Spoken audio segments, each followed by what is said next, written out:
Centro Latinoamericano de Administración para el Desarrollo CLAD. Es un organismo público e internacional de carácter intergubernamental.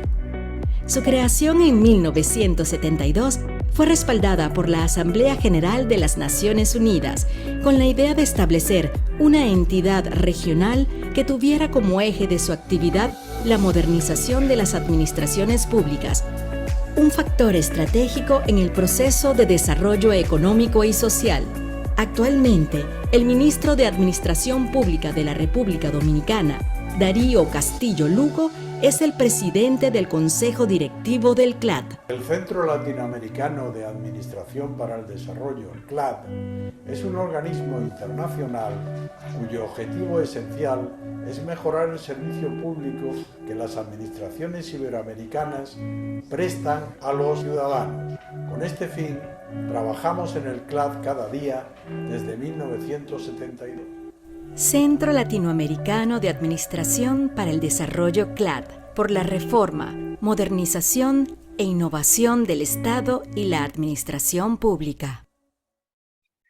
Bueno, muy buenos días o buenas tardes, según corresponda. Le damos a todos la más cordial bienvenida al curso internacional Sello CLAD, Gestión Pública de las Ciudades post-COVID-19, los Objetivos de Desarrollo Sostenible como marco de referencia y acción. Curso que está a cargo de los profesores Tomás Orbea, Alejandro Lieberman y Eduardo Green. Le damos a todos nuevamente la más cordial bienvenida, recordándoles que esta clase, así como las próximas clases, estarán siendo grabadas y estarán disponibles en el campus virtual de la Escuela del CLAD. Sin más preámbulo, dejo con ustedes a los docentes Eduardo Green y Tomás Orbea. Adelante, profesores. Bueno, eh, yo quisiera, quizás, Tomás, ahí, además de dar la cordial bienvenida a todas y a todos que nos asisten de los distintos lugares de Latinoamérica, quizás de Iberoamérica también, vamos a empezar a impartir la segunda clase del curso. En mi caso, yo creí que ustedes no tuvieron la oportunidad de estar conmigo porque la fecha de 22 de noviembre yo estaba en viaje hacia justamente el Congreso del CLAD, pero yo estoy seguro que los colegas Tomás Orbea y Alejandro Lieberman hicieron con muchísimo capacidad la clase. Una cosa que yo quisiera les comentar antes de empezar esa clase es que desafortunadamente nuestro colega Alejandro Lieberman está enfrentando problemas de acceso a Internet en Buenos Aires y le tocaría hacer la presentación de algunas partes del contenido, pero bueno, bueno, quizás ahí está Alejandro. Sí, buenos días, buenos días. Oh, qué bueno, qué bueno, qué bueno, ahí está Ale. Entonces, por favor, pueden borrar todo que yo estaba a empezar a les decir que era que nuestro colega Alejandro Libre no iba a estar con nosotros, pero ahí está Alejandro, entonces, gracias a Gracias. No, qué bueno, entonces todo se mantiene como habíamos entonces planificado, qué bueno. Bueno, entonces creo que podemos arrancar con la clase. La clase de hoy empieza justamente entonces con el profesor Alejandro Libre, entonces ya de pronto te pasa la palabra para que pueda hablar de tus temas y seguimos después con la conexión de los distintos ejes de trabajo para la clase del día de hoy. Bueno, adelante entonces con todo. Gracias, Eduardo, gracias, Tomás, gracias a los participantes, al CLAD. Un problema técnico con un corte de luz y la falta después de internet me hizo que mi estrés colapsara. Y bueno, debe ser que mi energía positiva hizo que pueda estar acá conectado. Así que muchas gracias y gracias también por el aguante de haber esperado estos minutos para poder quizá entrar. Y entré. Así que bueno, les dejo un buenos días. Vamos a compartir la pantalla entonces. Me voy a achicar acá.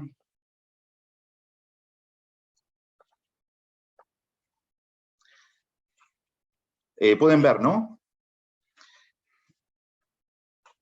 ¿Me dicen si pueden ver la pantalla? Eduardo, Tomás. Perfecto, se ve Ok. perfectamente. Ok, gracias. Quería tener esa confirmación. Gracias. Bueno, espero que estén bien y que estén consustanciados con la plataforma del curso y con las tareas previstas en la agenda. Reiteramos, y quiero hacer una reiteración, no sé si lo dijo Eduardo o Tomás, que bueno, estamos también a disposición para atender las consultas, sugerencias, los aportes al foro, que bueno, que son una herramienta útil para poder intercambiar nuestras ideas, nuestras propuestas, y bueno, con las preguntas disparadoras que le hacemos semana tras semana. Bueno, para continuar un poco y retomar lo que habíamos hablado la semana pasada, hablamos de los objetivos de desarrollo sostenible junto con algunas lecturas recomendadas y cómo de alguna manera podemos bajar la Agenda 2030 a nuestros territorios. Cuando digo nuestro territorio, en sentido amplio, me estoy refiriendo a aquel espacio o región física que cada uno de ustedes está estudiando. Quiero remarcarles que este acuerdo de alcance mundial entiendo que tiene la finalidad de coordinar las acciones progresivas de los países con plazo cierto, para fijar unas expectativas estables y para aumentar su capacidad conjunta de alcanzar los 17 objetivos. Es más, la Agenda 2030 enfatiza la necesidad de un enfoque inclusivo y localizado para los objetivos de desarrollo sostenible. En este marco, afirma que los gobiernos y las instituciones públicas también trabajarán estrechamente en la implementación con las autoridades regionales y locales, las instituciones subregionales, las instituciones internacionales, la academia, las organizaciones filantrópicas, los grupos voluntarios y otros.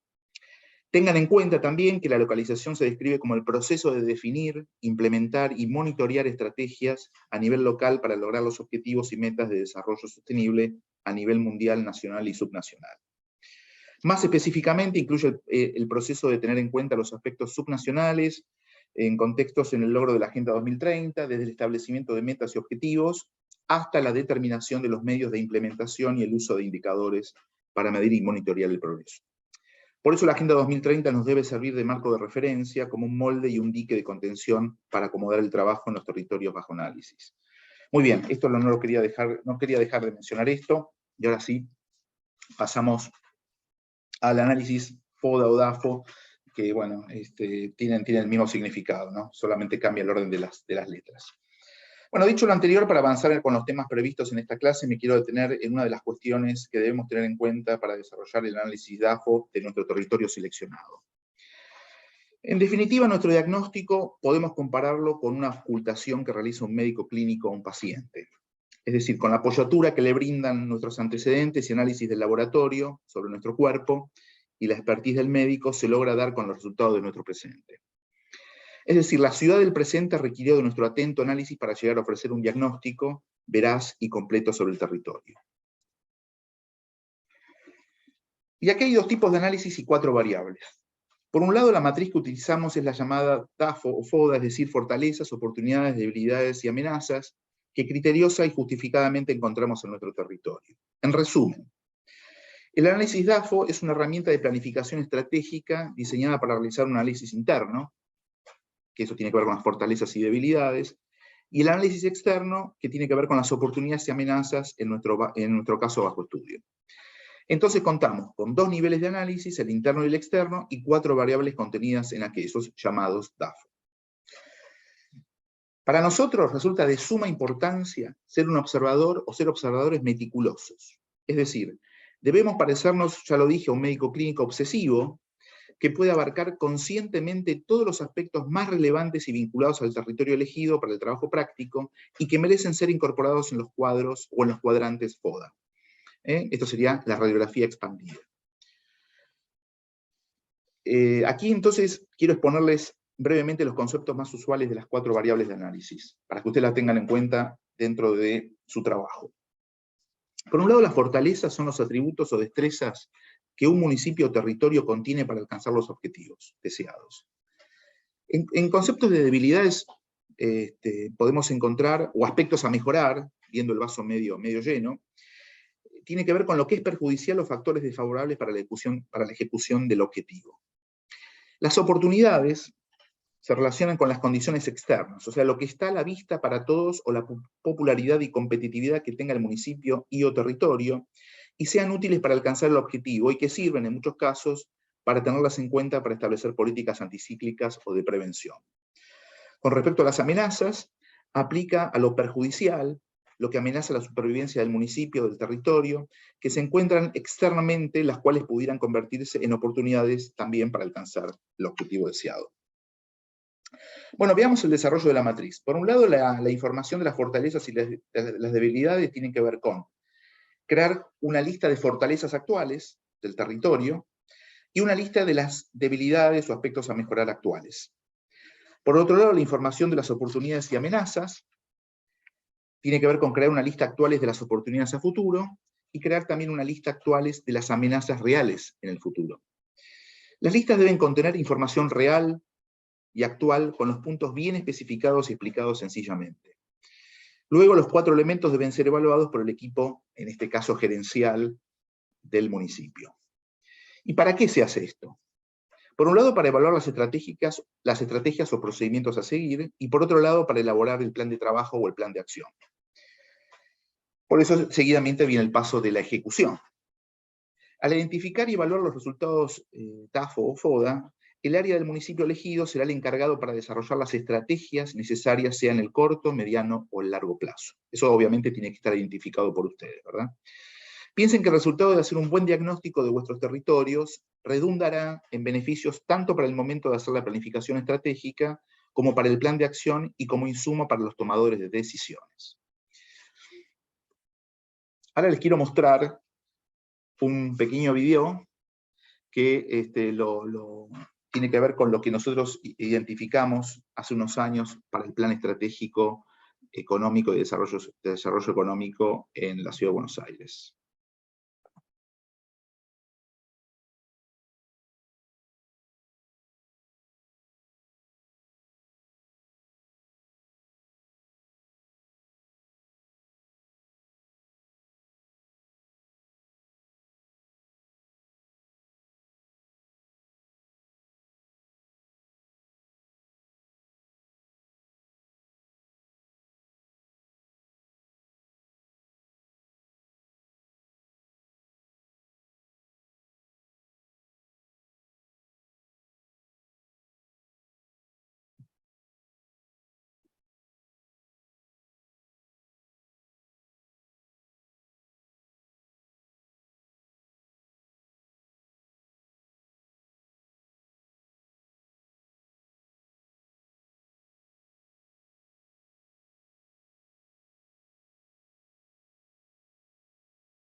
Profesor Lieberman, disculpe, el video no se escucha. Perdón, bueno, entonces se los cuento, porque no sé cómo hacer para que se escuche. Tengo mis limitaciones sobre esto. Pero bueno, básicamente lo que tiene que ver, incluso yo seguramente Nair, que es la técnica acá, la que sabe de todo esto, cuando baje esta presentación, ustedes van a tener el video. Es un video muy cortito de 5 minutos.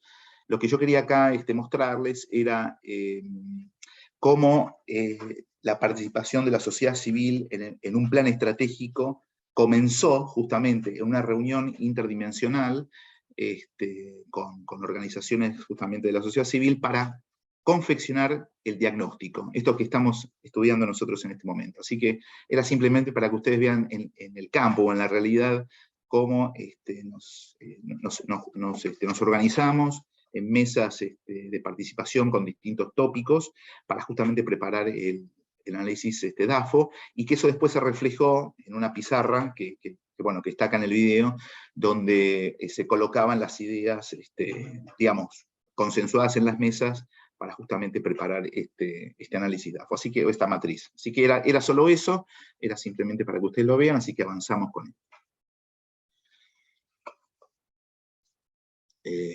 Vamos.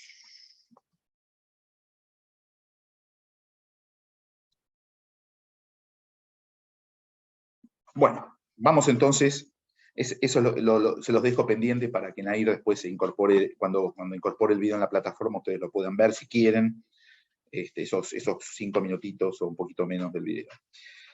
Bueno, vamos entonces a hablar de la visión de ciudad, que tiene que ver en la proyección que hacemos y que estamos suponiendo un futuro, y estamos creando escenarios posibles. A ese conjunto lo llamaremos la visión de ciudad, que traducida significa un proceso mental consciente que nos permite pensar y así proyectar la ciudad que deseamos, la ciudad que queremos. Allí, en este espacio prospectivo, hay más incertidumbre y más variables en juego, tanto variables manejables como las no manejables. En la visión, aquellos que lideran los procesos y las posibles acciones, pensamos en cómo será la ciudad ideal del futuro que deseamos para nosotros y para los que nos sigan. Por lo tanto, nosotros nos orientamos a la idea de desarrollar conceptos sostenibles para el futuro, racionalizando el debate de qué hacer y cómo hacerlo. La trama central para el futuro de las ciudades pasará por pensar cómo viviremos en la ciudad y cómo aprovecharemos el suelo y los diferentes usos del espacio público, en transporte, ruidos, ordenamiento inteligente de los recursos, entre otros. Por ejemplo, una pregunta, ¿no? ¿Nuestra ciudad debería ser más silenciosa? ¿Debería ser más limpia? ¿Debería ser más verde y por ende más habitable? Esos son los principales temas que se plantean algunos investigadores de ciudades, teniendo en cuenta que la población urbana es la actual tendencia mundial y que necesitamos mucha creatividad e innovación para generar una gobernanza integrada a los procesos que de facto ocurren. Una de las ideas que se están promoviendo es que las viviendas produzcan su propia energía, por ejemplo a través de reactores propios instalados en las fachadas que emitan hidrógeno. En el ejemplo que les ofrezco, se trataría de catalizadores biológicos que absorben los rayos del sol y las bacterias. Entonces producirían hidrógeno que a su vez se puede recolectar o convertir en biogás.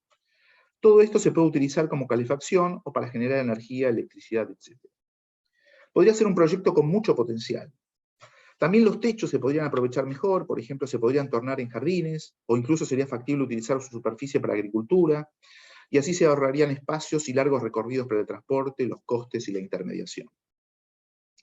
En principio disponemos de millones de metros cuadrados de techos, que con frecuencia solo se aprovechan para calefacción o los aires acondicionados, pero ahora podríamos integrarlos a la agricultura en las ciudades.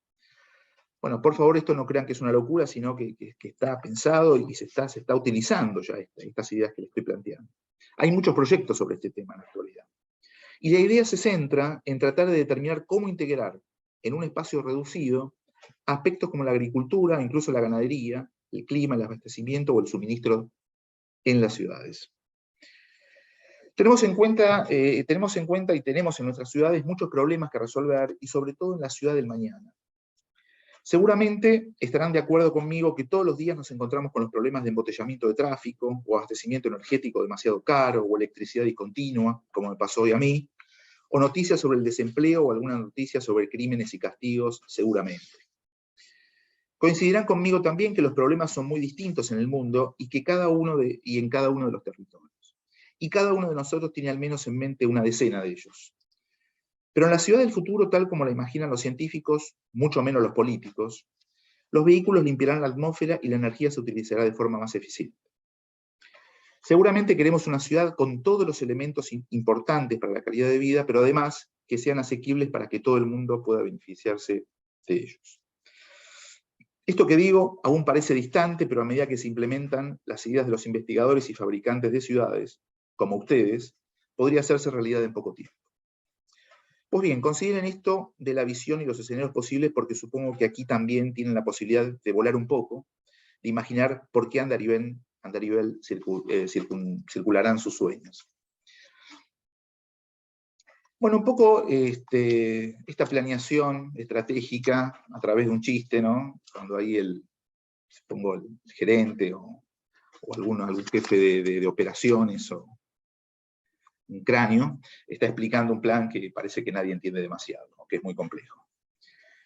Bueno, este es obviamente un tema muy relevante, ¿no? De lo que es la planeación estratégica, que integrará algunos lineamientos claves en su proceso. Mientras todo esto ocurra, los aquí presentes en la plataforma pueden hacer vuestras intervenciones, si quieren, mientras estoy hablando.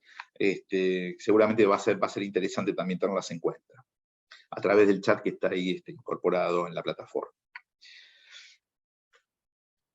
Bueno, un poco este tema de la planeación estratégica la quiero también adscribir a los Objetivos de Desarrollo Sostenible, y arranco con contarles algunos elementos claves que debemos manejar al hablar de planeamiento estratégico local, y sobre todo el que cuenta con el enfoque participativo y justamente adscrito a los Objetivos de Desarrollo Sostenible. Me adelanto a marcarles que cuando incorporo los ODS, estoy suponiendo que dentro del plan tendremos una serie de lineamientos estratégicos que además los comprobaremos con nuestro plan de acción, y así después generar indicadores para poder evaluarlos amarrados a las metas que los ODS contienen. Pues bien, lo que llamamos planeación o planificación estratégica es una herramienta de gestión que permite apoyar la toma de decisiones de un gobierno y o de una comunidad en torno al quehacer actual y al camino que deben recorrer en el futuro para adecuarse a los cambios y las demandas que les impone el entorno. En este mismo sentido, la planificación estratégica consiste en un ejercicio de formulación y establecimiento de objetivos de carácter prioritario, cuya característica principal es el establecimiento de los cursos de acción o de estrategias para alcanzar dichos objetivos.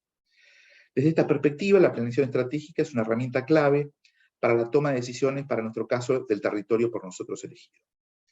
A partir de un diagnóstico de la situación actual y los escenarios posibles, la planificación estratégica establece cuáles son las acciones que se tomarán para llegar a un futuro deseado. En definitiva, el planeamiento estratégico es un instrumento que tiene la administración pública y los ciudadanos, que determina qué se va a hacer, cómo, dónde, quién, con quiénes, con qué y cuándo se va a hacer. Estas son las preguntas que deberíamos tener en cuenta para armar nuestro plan. Tengamos también muy en cuenta que el plan es estratégico. Al trascender el periodo de gobierno, se transforma en un instrumento operacional no abstracto de política pública, no político partidario, y que obliga a reunir elementos de la participación social para otorgarle al plan mayor representatividad y pluralidad, y además dotarlo de legitimidad gubernativa. En la siguiente filmina ustedes pueden ver un esquema que refleja un claro ejemplo de cómo crear la institucionalidad del planeamiento estratégico.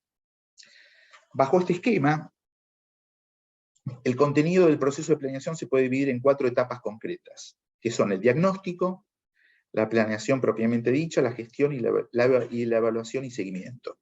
Este esquema que les muestro es dinámico, secuencial y retroalimentado. Veámoslo en esta diapositiva, que es un modelo que hemos presentado como propuesta hace algunos años en el Estado de México. Acá Eduardo Green fue uno también de los colaboradores y los investigadores y consultores propuestos, y que trabajó en esto también. Ustedes ahí lo ven. Aquí tenemos que presentar las bases para la realización del diagnóstico estratégico, que nosotros lo llamamos análisis situacional y análisis prospectivo. Se parte de una visión del desarrollo que en gran medida está alineada en los estándares internacionales de los Objetivos de Desarrollo Sostenible. Al mismo tiempo sostiene que la producción de diagnósticos son etapas esenciales en los procesos de planeación, ya que tienen por finalidad la proposición de políticas públicas. Otro punto destacado es la integración y diseño de la estrategia de planeación, lo que demanda una estrategia de gestión de ese proceso, y en esa dirección se presenta cuáles son los primeros pasos para la planeación del desarrollo, teniendo en cuenta la visión, el diagnóstico y la perspectiva. Bueno, perdón, me quedo en el diagnóstico. Bueno, pasamos a la planeación primero. Bueno, ustedes lo tienen ahí, muy cortito, paso a la planeación. Proponer la metodología para la elaboración de los planes estratégicos, tácticos y operativos que conformarían algo así como el sistema de planeación estratégica de una ciudad, que podríamos llamarla Planex. Ustedes la llamarán de acuerdo a la ciudad que hayan elegido para la investigación. Y para poner en contexto la metodología se inicia con un breve análisis del marco conceptual en torno a la gestión de resultados para el desarrollo, dando especial énfasis a las razones que motivaron su formulación, sus principios y el cambio de concepción en torno a la planificación del desarrollo. Posteriormente se presenta el marco jurídico que orienta la planeación estratégica de la ciudad Planex, ¿no? O del plan estratégico. Obviamente el marco jurídico ustedes lo tendrán que relevar y tendrán que incluso ver si ese marco jurídico, la juridicidad de estos planes, si es que existen, se acomodan o se amoldan a la realidad, ¿no? O tienen alguna distorsión. Muy bien. Otro de los pasos sería la gestión, que tiene que ver con proponer de qué forma es posible articular las 2 fases anteriores, o sea, entre el nivel estratégico y el operacional, ya que resulta ser un factor esencial para potenciar la eficacia de la gestión del plan. En este sentido, los ejes estratégicos del plan y su desglose en el nivel más operacional son dos marcos esenciales de una concepción sistémica que hace parte de los modelos de gestión para resultados. Entonces, la metodología podemos organizarla del siguiente modo. Por un lado, las bases conceptuales que de la visión y premisas que son las justificativas del diseño propuesto, la estructura de las instancias y foros de base descentralizada y participativa que deben ser los sustentos del modelo de gestión para resultados, la metodología de implantación del sistema de gestión y su vinculación con los foros colectivos de gestión, si estos se han de crear, o si es que funcionan, y por último los instrumentos que sirven para tornar operacionales la estructura y la metodología. Otro de los temas que consideramos importantes, interesantes e innovativos tiene que ver con el plan estratégico incorporando la participación social. Tenemos que comprender la relevancia de la participación social democrática y su institucionalización en todo el proceso para el desarrollo del plan estratégico. La clave para esto es asegurar que todos los ciudadanos y organizaciones de las diversas extracciones del territorio estén motivados y equipados para influir en el proceso de toma de decisiones. Este enfoque también permitirá y motivará a los ciudadanos a cambiar su comportamiento y prioridades personales para producir los cambios deseados. Y además, los cambios planeados, obviamente. Para ello se puede crear e impulsar una entidad que agrupa a los sectores sociales, partidos políticos, entidades religiosas, la academia, sindicatos, empresarios, para que participen en todo el proceso de la planeación o planificación estratégica. Por último, el monitoreo, que es la etapa que nos invita a valorar los lineamientos previstos en la planificación, en la gestión de las políticas, y en general por el grado de cumplimiento de sus objetivos en el tiempo y forma de sus proyectos. A su vez, por la realización de los tiempos estimados con el presupuesto acordado. Vayamos a un ejemplo. Evaluemos la realización de una escuela en función del cumplimiento de los costos asignados y de su entrega en tiempo y forma. El uso de indicadores relacionados a determinado estándar territorial, social o económico nos permite analizar con una razonable objetividad dos aspectos de interés en un proceso de planificación. Por un lado, la situación original del territorio, y por el otro, el cumplimiento en el tiempo de los objetivos generales y particulares del plan. Los indicadores pueden ser construidos de manera cuantitativa o cualitativa. Los primeros son mensurables en función del porcentaje del cumplimiento de una determinada expectativa, del nivel de una tasa o de la realización parcial o total de un proyecto. Algunos ejemplos son extensión de las redes de infraestructura, disminución de viviendas precarias, tasas de criminalidad, etc. En cambio, los indicadores cualitativos refieren a atributos o logros que reflejan o no la realización de una política, programa o proyecto, o de los objetivos generales del plan. Pero también abogamos en usar sistemas de evaluación establecidos por organismos externos a la administración. Para ello contamos, por ejemplo, con el Índice de Capacidades de Gestión para el Desarrollo, que es una herramienta metodológica desarrollada para el relevamiento de capacidades de gestión del desarrollo territorial. Para terminar esta primera parte de mi intervención, tendremos en cuenta los objetivos de desarrollo sostenible como marco referencial para crear indicadores que se subsuman a las metas planteadas en la Agenda 2030. Creo que yo tengo que cortar acá, dejo de compartir la pantalla y seguimos.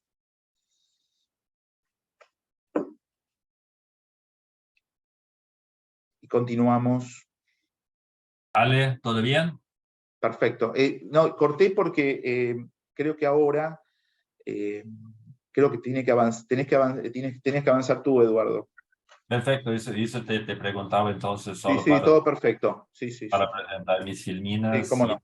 y seguir entonces con la otra parte de la presentación. Adelante, Ahí Eduardo. está.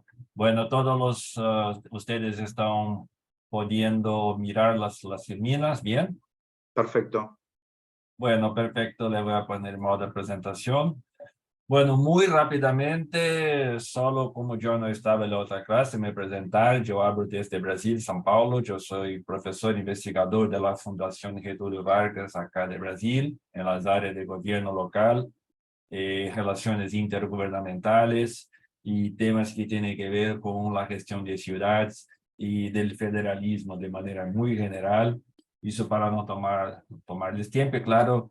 Desde ya me colocando a su disposición para cualquier cosa que les puede ayudar en estos temas de interés, además de los trabajos que vamos a seguir haciendo la supervisión de todas y de todos ustedes. Bien, entonces a mí me toca ahora hablar de dos temas que nosotros creíamos cuando hicimos la planificación de este curso, que tiene que ver con la charla que de manera muy brillante nos brindó ahora el profesor Alejandro Lieberman, que nos comentaba sobre la importancia de tener una concepción, ejes y una metodología muy clara de organización de la visión de la ciudad y de su plan estratégico. Y eso tiene que ver con dos temas que son muy relevantes. Uno, que es lo que la literatura llama de gobernanza interinstitucional. Les voy a comentar un poco esto. Y otro que es una comprensión muy fuerte, anclada en cómo hacer de la ciudad un proceso de expansión de derechos y, por lo tanto, la ciudad tiene que ver con ciudadanía y, como tal, es el espacio concreto de materialización de derechos universales. Esa es un poco la comprensión que está por debajo de esta concepción teórica que vamos a les presentar. Entonces, ya de pronto les comentando un poco algunas cosas que quizás para tener un poco más actual el tema ese de que estamos hablando de gobernanza interinstitucional o de intersectorialidad, seguramente que el tema de la pandemia nos actualiza por demás esta discusión. ¿Por qué razón? Nosotros ya aprendemos cuando estudiamos políticas públicas que existen los llamados problemas complejos, o en inglés, si me permiten, los wicked problems. Bueno, la pandemia fue justamente un ejemplo concreto en ese sentido. Es decir, un problema que tiene muchísimas fases, muchísimas formas de manifestación y que demandó de las ciudades, como de los gobiernos en general, una comprensión multifacética de cómo abordar el enfrentamiento de la pandemia y respuestas que no podrían ser sectoriales. Acciones que, por definición, deberían ser integrales o, puesto de otra forma, acciones intersectoriales, es decir, sistémicas. Y esto es importante ¿por qué razón? Haciendo el enlace con la charla de Alejandro, que el tema del planificación estratégica no es una suma de planes sectoriales. Un plan estratégico es una construcción sistémica y como tal de todo el gobierno, de la ciudad, de todo el territorio de la ciudad y aún más quizás de la relación de la ciudad con otros actores territoriales o otros actores sociales. En ese sentido, la construcción de un plan estratégico, por definición, va a tratar del tema de la construcción intersectorial o transversal o interinstitucional de políticas públicas. Bueno, el tema es que, históricamente hablando, nuestras administraciones públicas y sobre todo en nivel local, crecieron de manera muy compartimentada, crecieron de manera muy especializada. En general, nuestras administraciones se comportan como si cada área de política pública, como si cada organización pública fuera una isla que no charla o que no tiene lazos muy fuertes con las demás que componen un mismo gobierno local. Y por lo tanto, el tema de la gestión transversal, de la gestión intersectorial, Alejandro nos comentaba mucho fuertemente el tema de la gestión de la planificación estratégica. ¿Por qué? Es justamente en la etapa de gestión donde los distintos actores interinstitucionales, sean estos internos al gobierno, sean estos externos al gobierno, tienen que combinar, arreglar cómo vamos a hacer las cosas en común. Y eso es un desafío terrible, porque la tradición que tenemos de la administración pública es de trabajar de manera no conjunta, pero aislada, no integral, pero fragmentada. Entonces es un desafío gigantesco, muy gigantesco, porque hay barreras culturales, hay barreras políticas, una vez que cada burocracia se organiza como si fuera un grupo de poder que quiere manejar su presupuesto, sus áreas de influencia. Es un desafío político porque cada área de gobierno representa quizás una línea política, una comprensión distinta. Y como tal, es un desafío. Yo estoy haciendo mi hincapié en esta cosa porque en términos concretos ese es un desafío fabuloso de transformación de la gestión de las ciudades, ¿no? Por experiencia propia, les comentando de haber ya trabajado en muchísimos gobiernos locales y quizás se presenta en general como una barrera que en algunos casos es casi intransponible por la función de intereses culturales, organizativos, políticos, debilidades técnicas, diferencias de capacidad que tienen las distintas áreas. Por ejemplo, es muy común que las áreas de finanzas sean más técnicamente preparadas que las áreas de actuación en las políticas sociales, y como tal tienen más dificultades de hacer interacciones. Y por ahí se va con tantos otros ejemplos que podemos profundizar después en el debate.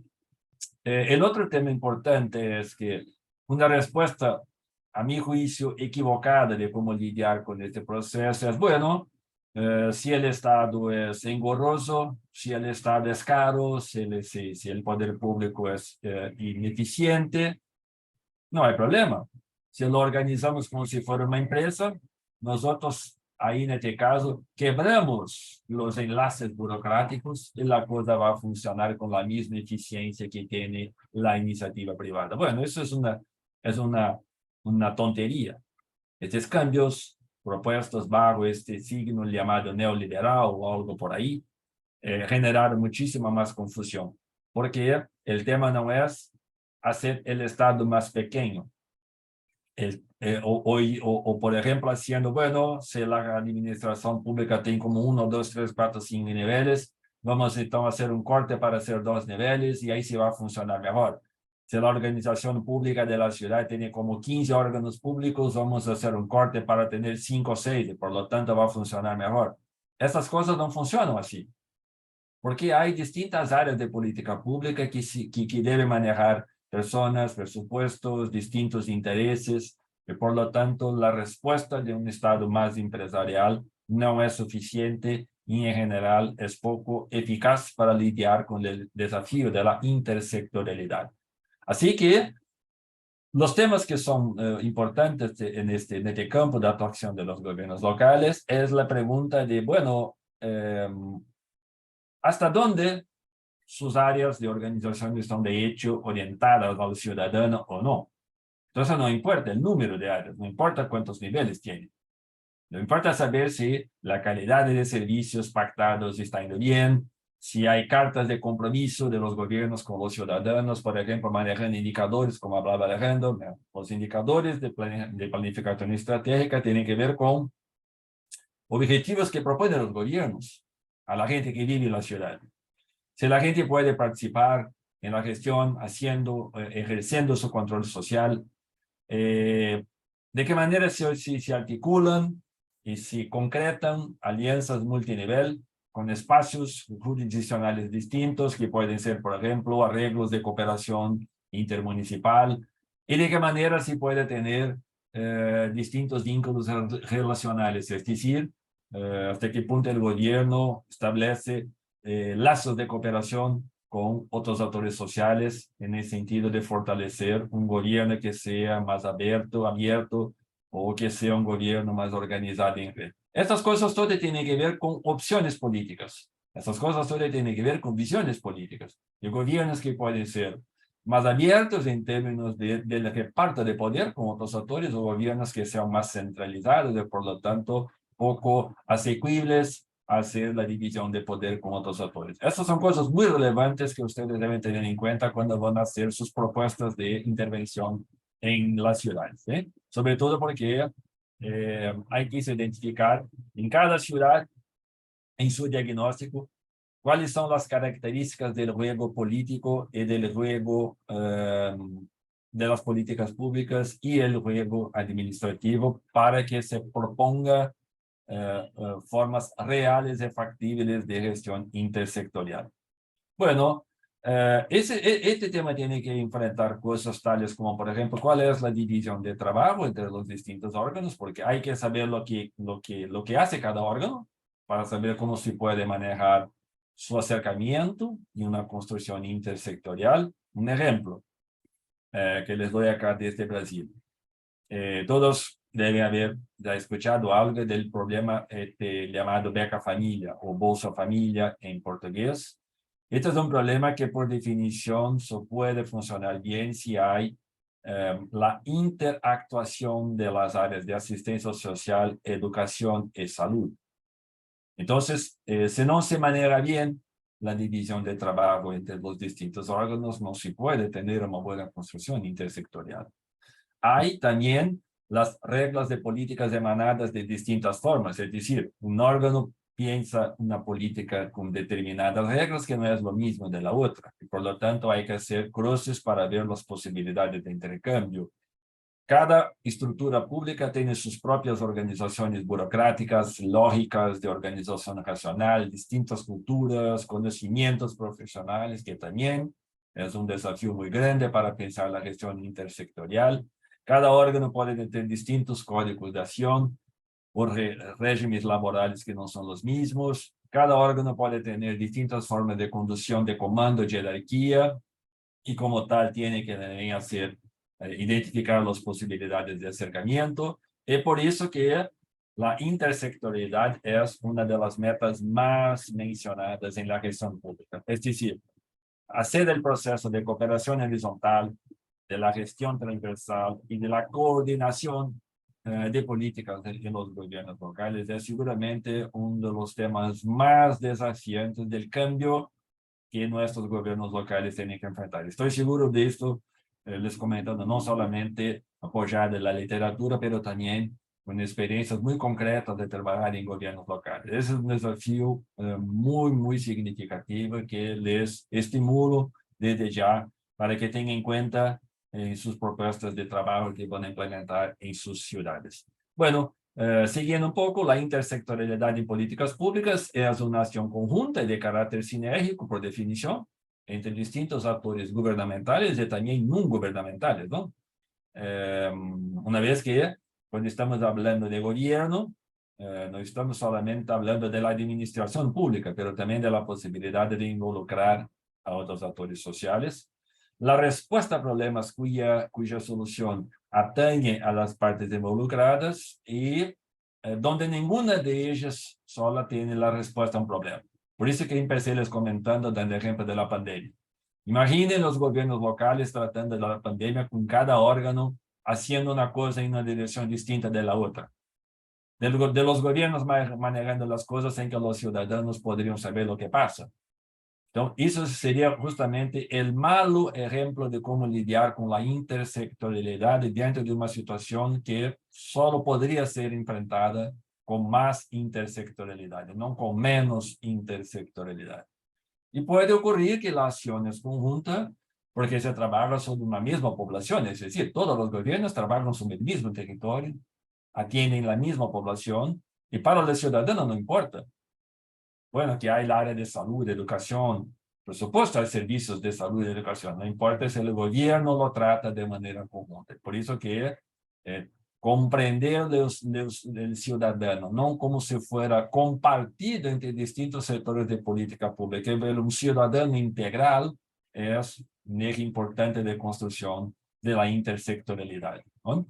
Entonces, los alcances que pueden tener la acción intersectorial son variados y seguro que no son los únicos, ¿no? Son algunos ejemplos, como por ejemplo, compartir el ámbito, espacio donde se trabaja, generación de intercambio de recursos organizacionales, financieros, de personal, mayor articulación, donde se comparten objetivos y se hace planificación en conjunto, no planificación sectoral, políticas o programas que son por definición transversales, más integración que en la búsqueda de derribar feudos, o entonces áreas de trabajo que son como islas, inclusividad, es decir, la intersectorialidad tiene que manejar todo el ciclo de la política pública, desde la agenda, formulación, planificación, implementación y su evaluación, como por ejemplo, por medio de indicadores que nos comentaba hace poco Alejandro,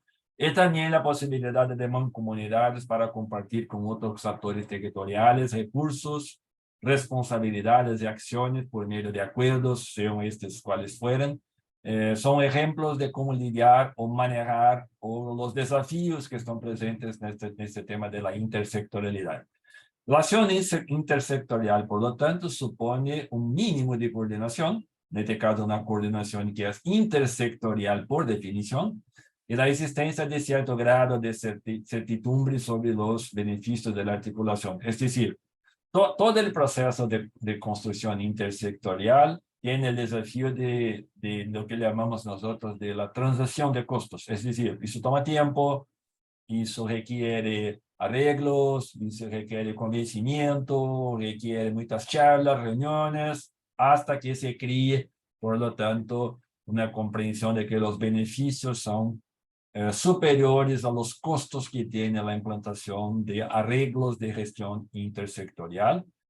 La coordinación, por lo tanto, es una condición necesaria de este proceso, justamente porque estamos haciendo el cruce de áreas, y por lo tanto hay que tener una gestión muy coordinada. Eso genera el desafío de crear nuevas institucionalidades que constriñen o por lo menos induce o estimula la conducta de los actores para trabajar no de manera departamentalizada y especializada, pero de manera transversal, con la certidumbre sobre los beneficios de la articulación que debe ser validada a lo largo de todo el proceso de acción sectorial. Es decir, si tenemos la necesidad de tener como 5 o 6 áreas trabajando en conjunto, no se puede tener 4, porque todas tienen que trabajar, ya que la ausencia de una es lo suficiente para que este proceso no opere bien. Y hay algunos desafíos, ¿no? En este caso. Uno es que hay que haber un proceso de liderazgo compartido. Eso es un desafío que no es sencillo, porque cada órgano público tiene sus propias pretensiones políticas. Dos, generación de presupuestos comunes, o por lo menos en parte, porque, bueno, hay que hacer un reparto de presupuesto para implementar una política pública que es transversal y por lo tanto no es solo de un órgano. Estructuras combinadas de equipos integrados, marcos de gestión colaborativo, incentivos de nuevas formas de responsabilización, que en este caso la responsabilización no es solamente sobre un órgano, pero sí sobre un conjunto de órganos. Culturas colaborativas para que, bueno, se comprenda la importancia de hacer un trabajo que sea más colectivo. Nuevas formas de provisión de servicios y sobre todo un enfoque muy claro de que está haciendo todo esto no para que sea bonito, pero se está haciendo eso para mejorar la provisión de servicios al ciudadano, ¿no? Y ahí claro que el desarrollo de redes, en ese caso redes interorganizacionales, es un desafío de hacer un traspaso del estilo tradicional del gobierno a otro más flexible, donde se busca trabajar en la línea de un gobierno multinivel, y en ese sentido para generar también más intersectorialidad, promover la participación de la sociedad civil y prestar servicios donde se genere condiciones de lidiar con los problemas multifacéticos y de la gestión de políticas públicas. Y sobre todo, considerando que los contextos donde trabajan los gobiernos locales han se transformado cada día en más dinámicos, con la ciudadanía que requiere cada vez más demandas crecientes, más equidad, más integración social, y que por lo tanto impone sobre la gestión pública cambios en la dirección de gestiones más intersectoriales. Bueno, el segundo punto, muy rápidamente, les comentar algo que me parece que está ya un poco contenido en la presentación de Alejandro, es decir, nosotros no hacemos planificación urbana por hacer. Nosotros hacemos porque hay una comprensión de ciudad que la estimula. En ese sentido, La construcción de planificaciones tiene que ver con cómo las comunidades democráticas en el tejido urbano pueden manejar las cosas mejores. Una planificación orientada a las necesidades sociales desde la participación social. Y la ciudad tiene sus propios retos, es decir, más allá del paradigma que podríamos llamar clásico liberal, o sea, donde predomina la voluntad individual, es tratar de la sociedad en lo local, de la ciudad, como un tema de logro colectivo, de un gozo colectivo, y no de una suma de identidades individuales. Eso significa implementar un paradigma de desarrollo basado en derechos, donde todos los ciudadanos puedan beneficiarse de que las ciudades tienen para ofrecer, donde la vida urbana no se debería entenderse como un efecto no controlado del crecimiento económico, es decir, de esta anarquía que tenemos nosotros quizás en nuestras ciudades, pero al revés, la vida urbana es un fin último que por lo tanto no tiene que ser manejado solo por las fuerzas de mercado económicas, pero sobre todo manejado por las prioridades que definen los ciudadanos en el local,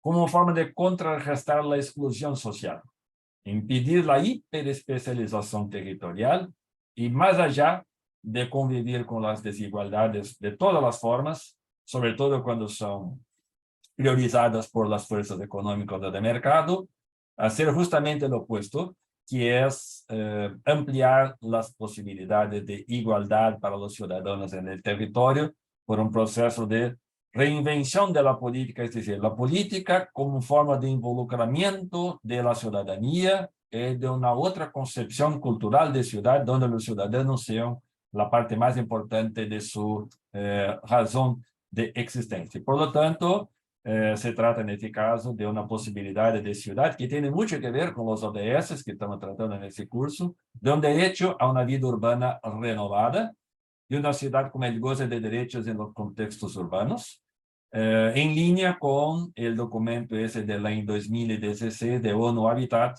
donde todos los ciudadanos se beneficien de lo que las ciudades tienen para ofrecer. Su función social, que es la búsqueda de sostenibilidad y de la justicia social garantizando el usufructo equitativo. En ese sentido, una ciudad con más equilibrio social y ambiental y con más justicia social, donde el goce de derechos en los contextos urbanos sea parte integral de esta concepción, de este proceso de planificación, como nos comentaba el profesor Alejandro, y por lo tanto el derecho a la ciudad no solo como obligación de incluir y tomar en cuenta las comunidades en los procesos de discusión, gestión e implementación de los asuntos de la ciudad. Es decir, planificación estratégica de la ciudad y derecho a ciudad son temas que son absolutamente cercanos unos de los otros. También como una corresponsabilidad de los ciudadanos, colectividades, organizaciones sociales de ser parte activa como sujetos de ese proceso, ¿no? En ese sentido, la participación ciudadana comprendida como un eje fundamental de la propia construcción de esta concepción de derecho a la ciudad y también como una forma concreta de ejercer la ciudadanía para construir proyectos de vida colectiva que sean libremente así definidos, ¿no? Como espacios de encuentro, de liberación e incidencia en los destinos colectivos de la ciudad por medio de la participación ciudadana. Bueno, ahí les dejo. Muchas gracias por su atención y a disposición para después seguir con la charla.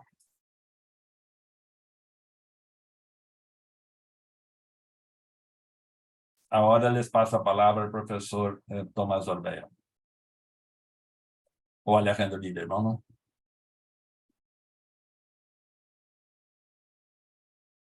Hola, buenas tardes. Creo que le tocaba a Alejandro ahora, pero te voy a tomar la palabra, Eduardo, y entonces voy a hablar yo. Sí, perfecto, porque Ale debe tener enfrentado problemas de internet otra vez, ¿no? Vale, bueno, pues entonces voy a hablar yo, compartir la pantalla y comparto. ¿Se ve mi pantalla? ¿Se ve ahora? Sí, bueno.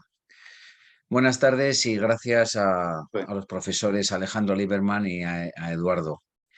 Voy a ser muy breve porque nos hemos comido mucho el tiempo y por lo tanto les voy a dar unas pinceladas y luego en las preguntas pues ustedes pregunten lo que quieran.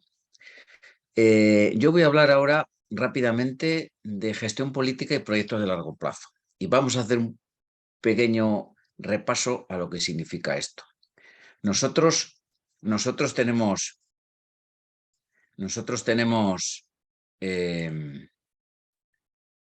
proyectos que hemos traído aquí al CLAD, a este curso, y nosotros tenemos la ilusión de que se pongan en marcha, ¿verdad? Bien, pues vamos a ayudarles nosotros, porque ustedes para nosotros son como apóstoles de la administración pública. Se han juntado, como hablamos el primer día, de los apóstoles que realmente tienen ideas que llevar a sus ciudades para mejorarlo. Y por eso nosotros les estamos ayudando. Hemos hablado de estas 4 cosas, que muy bien ha hablado el profesor Alejandro Lieberman. Hemos visto que nos hace falta un diagnóstico, como ha dicho él, como lo del médico. Vale, ya lo tenemos. ¿Qué pasa? Porque tenemos que hacerlo profesionalmente. Hay que tener en cuenta que nuestro proyecto luego lo van a mirar y validar o no, en su caso, terceras personas, muchas otras personas que tendrán que verlo y lo tendrán que verlo perfecto. Por lo tanto, tiene que estar justificado, basado en hechos, en datos. Eso significa un diagnóstico. Nos hace falta también que estén alineados con las prioridades y por eso nos hace falta el FODA. Nos hace falta que esté alineado también con esa visión de ciudad, que no hagamos algo que va por otro sitio, que esté alineado con nuestra ciudad. Y para eso también nos hace falta un plan de acción. Y eso es lo que significa técnicamente hacer un buen proyecto. La pregunta que les hago yo ahora es, ¿ustedes creen que con un buen proyecto técnicamente realizado es suficiente? O otra pregunta que podría ser de otra forma, ¿cuántos buenísimos proyectos están aparcados en los anaqueles, en las librerías de nuestros ayuntamientos, de nuestros gobiernos locales? ¿Cuántos? ¿Docenas o cientos o miles? Pues muchos. Por lo tanto, no es suficiente con hacerlo bien y tener una buena idea. Y nosotros les vamos a ayudar a ver cómo se puede mejorar. Por un lado, tenemos una gran ventana de oportunidad que en otros momentos no hemos tenido. Ahora todo el mundo tenemos claro que existe el cambio climático, que existen unos enormes problemas en todo el mundo y que existen los objetivos de desarrollo sostenible que también se ha hablado en este curso. Por lo tanto, tenemos esa ventana de oportunidad. No tenemos que justificar el por qué queremos que nuestra ciudad sea más sostenible. Por lo menos esa parte la tenemos. Pero hay más cosas para hacer una gestión profesional que superemos la gestión por ocurrencias. Hay más cosas, ¿por qué? Porque nosotros cuando estamos en nuestro gobierno local nos damos cuenta que muchas veces pues, tenemos problemas de escasa institucionalidad. Nos vemos que no hay un suficiente fortalecimiento institucional. Hay razones ajenas a la calidad de los proyectos que tienden a frenarlos muchas veces. Carencias en la visión de largo plazo, gestión partidista, voluntarista, cortoplacista, administración pública no profesional, no independiente, corrupción, gestión especulativa de la actividad, del suelo, intereses ajenos al bien común, luchas de poder, discrecionalidad. Por todo esto nosotros tenemos que armar nuestro proyecto con algo más que la profesionalidad. Tenemos que armarlo con una estrategia para vencer la resistencia a su ejecución, los cambios injustificados y la paralización. Y por eso existen lo que se llama los estímulos institucionales, que en el Congreso del CLAD de 2018 pues los presentamos allá como un tema interesante y ahí se indicó cómo la insuficiente fortaleza institucional amerita que se complemente la gestión con estímulos institucionales y que han de basarse en estrategias de calidad, de construcción de capital social, evaluación, etcétera. Vamos a verlos un poco. ¿Qué hacen estos estímulos institucionales? ¿Cuáles son y qué pueden hacer? Estos son algunos ejemplos. Vamos a fijarnos, porque tenemos prisa, en la columna de la derecha, en esa azul. ¿Qué es lo que dicen? Pues sirven para garantizar los procesos, para blindarse frente a los cambios injustificados, para provocar la mejora, para generar capital social, para generar confianza y para reforzar los proyectos estratégicos. Por lo tanto, la primera conclusión que alcanzamos: no es suficiente con tener una buena idea ni con tener un proyecto profesionalmente y técnicamente desarrollado. No es suficiente para el éxito. Nos hace falta una segunda cosa, una estrategia, porque vamos a tener que superar muchos problemas. Vamos a ver qué contenidos debería contemplar esta estrategia. Primero, cómo podemos generar capital social. O dicho de otra forma, cómo podemos sumar adeptos a nuestra causa. Cómo podemos hacer que nos apoyen nuestro proyecto, que ya está técnicamente bien hecho. Tenemos que sumar la participación ciudadana y de los agentes económicos sociales. Nuestro proyecto quizá requiera la visión también de una universidad, de una empresa, de un foro ciudadano. Bueno, todas estas cosas nos van a hacer falta para, o pueden ser la parte que nos va a servir para generar capital social. Y, por ejemplo, son temas interesantes los observatorios ciudadanos, asociaciones público-privadas o y otros estímulos a los servidores públicos y otras cosas. Segundo, ¿qué es la sostenibilidad? Sostenibilidad y largo plazo son casi dos términos sinónimos. La sostenibilidad, desgraciadamente, no es corto plazo. ¿Y qué problema tenemos? Que la gestión política es de corto plazo. La gestión política es de corto plazo. Y nosotros normalmente un proyecto, ojalá lo podamos hacer en 2 años o en 3, pero normalmente es de corto plazo. El periodo de gestación, desde que se empieza a gestar hasta que se hace, es de largo plazo. ¿Cómo podemos gestionar eso? Bueno, pues hay que ver, ¿no? Dentro de esto está el urbanismo táctico, que lo vamos a ver brevemente. Tercero, ¿cómo conseguir los recursos? Como decía aquel, alguien tiene que sostener la sostenibilidad. Mejorar un hospital, hacer una carretera, hacer un plan de formación. Bueno, todo eso tiene un coste. Bueno, ¿y eso de dónde va a salir? Entonces hay que ver cómo podemos utilizar los presupuestos participativos, cómo podemos utilizar financiación externa, por ejemplo, de CAF, del Banco Interamericano de Desarrollo, de elementos gubernamentales, de cualquiera. Cuarto asunto, ¿cómo vamos a hacer que esas personas que al final se pondrán la medalla de lo bien que ha salido nuestro proyecto, que probablemente sean pues, políticos o gente ligada al poder, ¿cómo vamos a hacer que esto funcione? O dicho de otra forma, ustedes nos han planteado por qué la gestión en la administración pública se valora tan poco. Porque la gestión no se ve, no salen las fotos. Y mucha gente necesita salir con la foto al lado de un puente, al lado de una carretera, en un restaurante, algo que se vea, y lo nuestro no se ve. Pero hay que conseguir esa foto. Esa foto, digo en sentido amplio. ¿Cómo lo vamos a hacer? Porque vamos a buscar evaluaciones externas, gente de fuera, y que nos diga qué bien lo está usted haciendo, con certificaciones, con premios, con reconocimientos, apoyos externos de alguien de fuera, por ejemplo el CLAD, que nos puede decir este proyecto está muy bien y este proyecto se está desarrollando bien, organismos internacionales, comparativas de éxito con indicadores internacionales, o cómo podemos blindar esa visión frente a terceros. Por lo tanto, vamos a ver 2 cositas solo. Primero, ¿cómo gestionar el corto y el largo plazo? Pues el corto y el largo plazo es como la gasolina que tenemos en el tanque del coche. Si yo tengo mucha gasolina en el tanque, me puedo plantear para ir sin repostar 400 kilómetros. Y la gasolina sería, pues, la energía que tenemos, la confianza que los ciudadanos, que las partes interesadas tienen en nosotros, en nuestro proyecto. Si tienen muchísima confianza, podemos tener un objetivo de largo plazo, el objetivo final. Si no tenemos tanta confianza, tenemos que planificar unos éxitos parciales, poco a poco, para que vamos a repostar. Cada 100 kilómetros tenemos que ir a rellenar el tanque. Cada año tiene que pasar algo.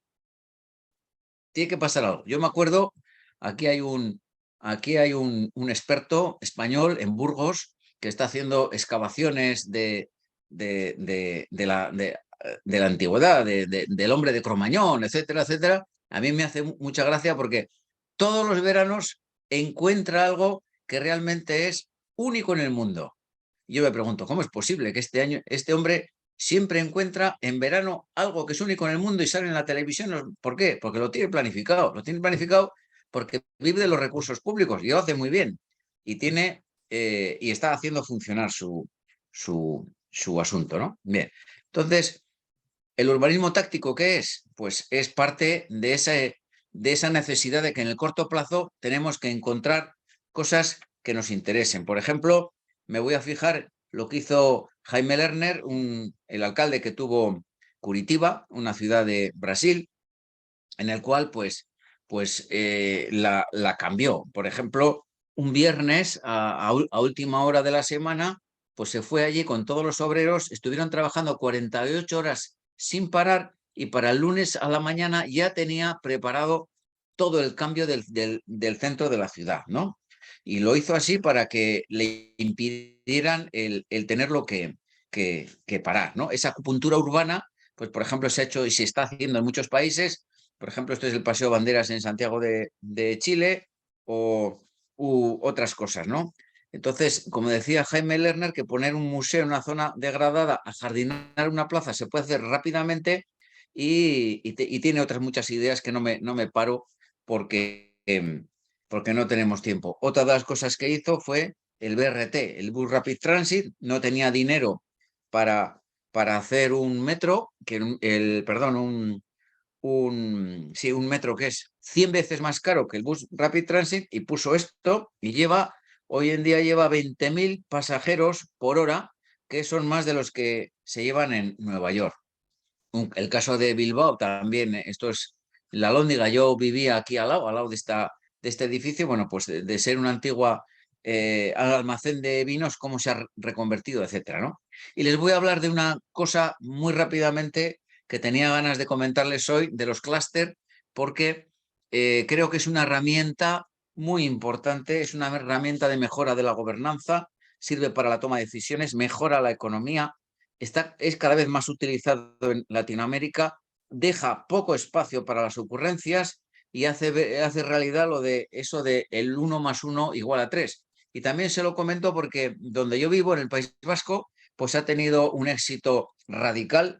Aquí el 60% del empleo y el 70% del Producto Interior Bruto se debe a los clústeres, que los clústeres no son asociaciones, sino son relaciones de organizaciones que no solamente son empresas alrededor de un sector, ¿no? Por ejemplo, aquí tienen ustedes el del puerto, el del papel, audiovisual, puede ser el de la formación, el de la industria de alimentación, etcétera, ¿no? Lo que es importante saber es qué funciona de los clústeres, ¿no? Y para qué sirve, ¿no? ¿Cómo sirve para mejorar esa gobernanza a través de este proceso, que es primero saber cuáles son los clústeres naturales, cómo se pueden dinamizar, empezar con los preclústeres, incluso al final hacer las iniciativas interclústeres. En general, lo que sirve esto es para generar confianza, es para generar esa base de cultivo tan importante que va a servir para que nuestro proyecto tenga éxito.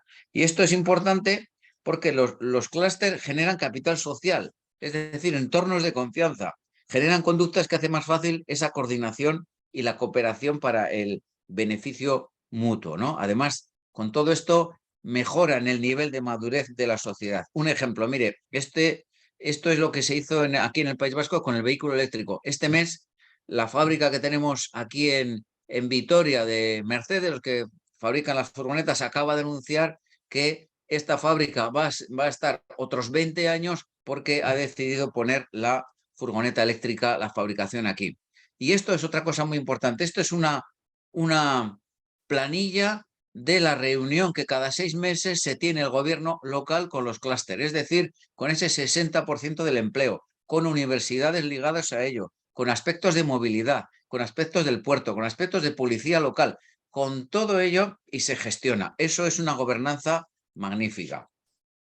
Bien, para terminar, con esto me quedo con Eduardo Galeano, que siempre es un referente muy bueno, vecino aquí de nuestro amigo Alejandro, porque es uruguayo, es casi argentino, que decía como la utopía está en el horizonte. Entonces, todo esto que estamos hablando, ¿para qué sirve? Pues nuestro proyecto sí sirve, y lo están haciendo ustedes muy bien.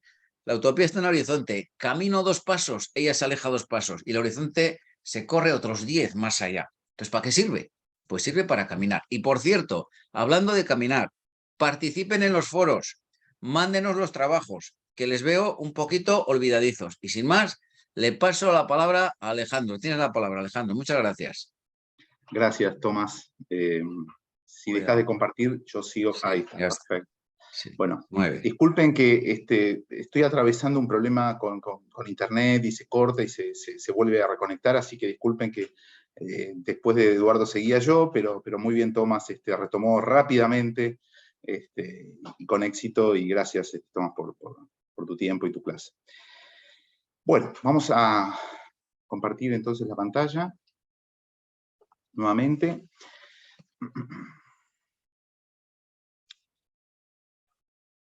Perdón, antes de compartir voy a dejar de compartir. ¿Me escuchan, no? ¿Me escuchan bien? Sí, Okay. sí, se oye bien, sí. Perdón. Listo, vamos de nuevo entonces.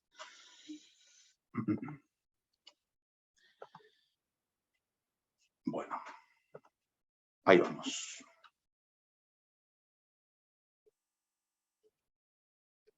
Bueno, un poco la continuación, ustedes ven que estos son muchos temas, estamos incluyendo muchos temas en esta clase. Intentamos que todos los puntos que incluimos en el programa estén cubiertos, algunos en forma más expeditiva, menos profundizada, pero otros, bueno, que tienen sí para nosotros un rango de importancia, por ejemplo, como lo que es diagnóstico, visión, el tema de gobernanza, el concepto que planteó Eduardo de intersectorialidad, de coordinación, de articulación. Es un tema complejo, yo sé que es complejo, porque justamente estas son, como lo dijo bien el profesor Eduardo, las complejidades y los problemas que tienen nuestras administraciones locales, dentro de las administraciones, de compartir información, de trabajar en equipo, ¿no? De manejar información común, concertada, ¿no? Pero bueno, en definitiva son temas que tienen que estar incluidos en la agenda y en los trabajos, ¿no? En lo posible. Bueno, en mi caso voy a tomar el tema del plan de ordenamiento territorial, que es uno de los temas también complejos, quizá muy dedicados a especialistas del urbanismo, o a esas oficinas medias oscuras que trabajan estos temas, pero que en definitiva hacen justamente a la calidad de vida y a la idea de visión de ciudad en la que todos vamos a vivir, ¿no? Así que es un tema también muy relevante. Y bueno, vamos a conversar un poco sobre estos temas de desarrollo urbano, y quisiera comentar por qué es importante la planificación urbana de las ciudades. Para ver planificación urbana, ¿qué es la planificación urbana? Entonces, hay un concepto que digamos, es bastante consensuado en la literatura, habla de que tiene que ver con el uso de la tierra, tiene que ver con temas de movilidad del transporte, tiene que ver con qué se entregan los servicios públicos y cómo se entregan los servicios públicos, y tiene que ver también con temas hasta de esparcimiento y de áreas verdes. En otras palabras, la planeación y ordenamiento del territorio les permite a los gestores estudiar el resultado histórico de la ocupación y la transformación del territorio. Bueno, acá explicamos cómo la idea del plan del POT, o del Plan de Ordenamiento Territorial, explica cómo se han utilizado los recursos y ocupado el espacio geográfico a través del tiempo para indicar cómo se debe orientar y organizar hacia el futuro lo administrativo y lo jurídico. Lo ambiental, lo social, lo económico y lo funcional, que en otras palabras se orienta al desarrollo institucional, el desarrollo ambiental, al desarrollo social, al desarrollo económico y al desarrollo regional, que también tiene que ver con lo que explicó hace unos instantes, hace un ratito, Eduardo Green, de cómo estas áreas de gobierno, tanto institucional, ambiental, social, desarrollo económico, desarrollo regional, trabajan en conjunto y en equipo desde el punto de vista o desde el paradigma intersectorial.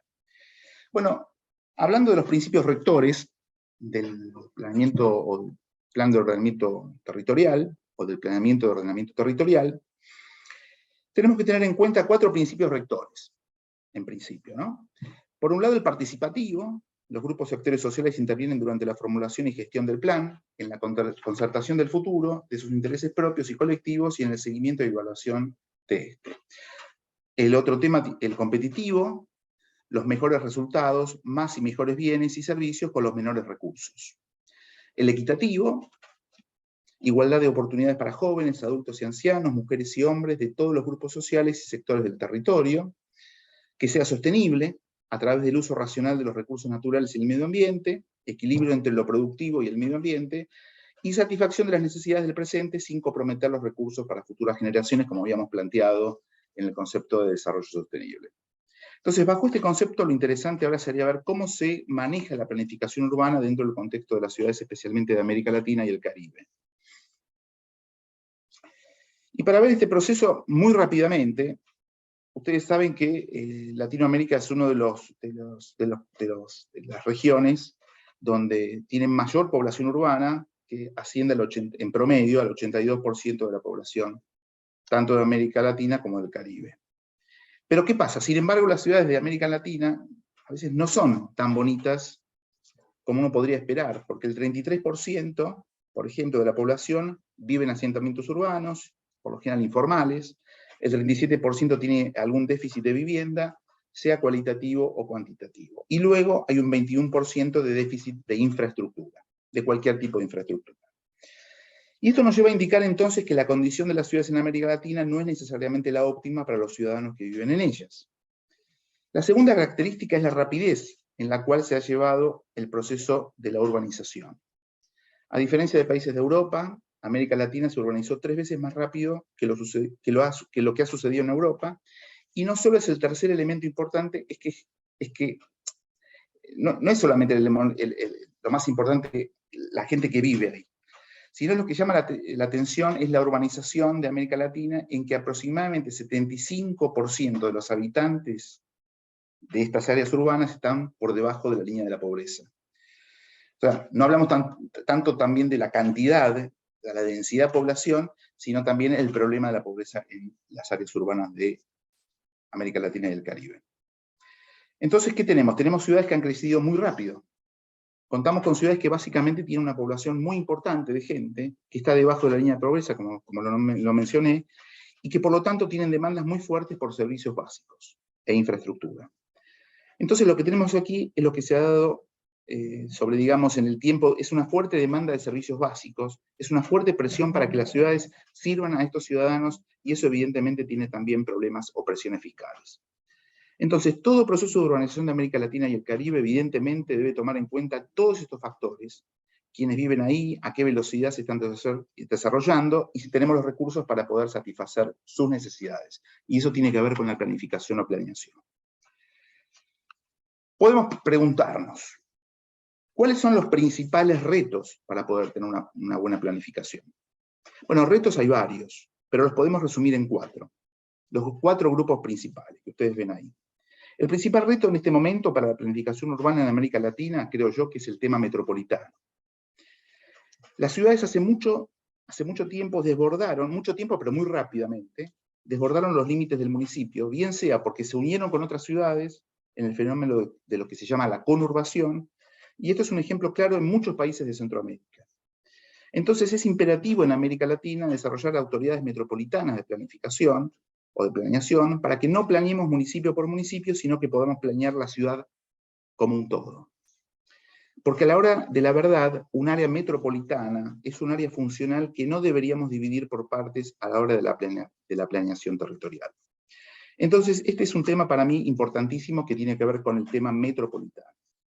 El siguiente tema es cómo hacer la planificación más operacional. Y América Latina tiene una gran historia de planes maestros. Los primeros planes maestros en América Latina empiezan en 1930, 1940, planes que se hacen muy completos. Cuando tú vas a la ciudad, por ejemplo, a alguna ciudad de América Latina, y te adentras en la administración, todos los alcaldes, por lo general, tienen un plan maestro. y además muy bien hecho, pero siempre desactualizado. Y lo más importante es que nos encontremos con que nunca fueron implementados. Entonces, hay que buscar herramientas que te permitan pasar de lo abstracto y teórico, que puede estar escrito en un plan maestro, a algo que realmente sea implementable, y además legitimado por los actores estratégicos del territorio. Un tema interesante e importantísimo, que es un desafío en Latinoamérica hoy por hoy, y en Centroamérica, es atar la política de la vivienda y la planificación urbana, porque generalmente estas dos cosas se tratan de manera separada. Tenemos en una ciudad normalmente el 75% de los usos netos del suelo, en una ciudad que, mejor dicho, el 75% del uso del suelo neto, en una ciudad son de viviendas. Entonces la política de vivienda es una oportunidad enorme para entrar a hacer una planificación que de verdad se implemente y se vea en el territorio. Entonces, este es el tercer tema. Y el cuarto tema es un tema de capacidad institucional de recursos. La mayoría de la capacidad institucional aún hoy en día está en el nivel nacional. Ciudades grandes tienen muy poca capacidad institucional para planear, pero las ciudades intermedias, y más aún ciudades pequeñas, aún tienen más carencias en este sentido. Y el tema de recursos, o de los recursos, también es clave, porque para planear y para resolver los problemas de servicios, por ejemplo, necesitamos recursos. Y en América Latina, creo que lo mencionó el profesor Tomás, y en América Latina las ciudades tienen muy pocos recursos. Por darles solo un dato, por ejemplo, la recaudación del impuesto predial en América Latina, en las ciudades de América Latina, siendo el impuesto predial la principal fuente propia de ingresos de una ciudad, es apenas un sexto. Es decir, una sexta parte de lo que recaudan las ciudades en los países de la OCDE como porcentaje del PBI o del PIB. Entonces necesitamos entregarles a las ciudades capacidad institucional, pero por otro lado recursos para poder hacer una planeación efectiva. Ahora bien, ¿qué pueden hacer las ciudades o qué pueden utilizar las ciudades para mejorar la planificación urbana y poder fortalecer esas capacidades que les faltan para contar con una buena planificación y que ustedes podrían ser justamente los promotores de ese cambio, ¿no? y de esa innovación? Bueno, es importante tener herramientas de planificación estratégica, como ya habíamos hablado antes, como por ejemplo el tema de ciudades, para proveer un buen marco para hacer planificación estratégica y para definir intervenciones de acuerdo con ciertas necesidades y además contando con la legitimidad que otorgan los actores participantes de la planeación. Pero adicionalmente también necesitamos definir, por ejemplo, unidades de actuación para tomar estos planes maestros urbanísticos y bajo el territorio. Y bajarlos al territorio, ¿no? También, y es muy importante, utilizar herramientas tecnológicas. Hoy en día, por ejemplo, todo el tema de sistemas de información geográfica está muy desarrollado. Existe la información y por eso es importante capacitar a los funcionarios locales en el manejo de estas herramientas informáticas.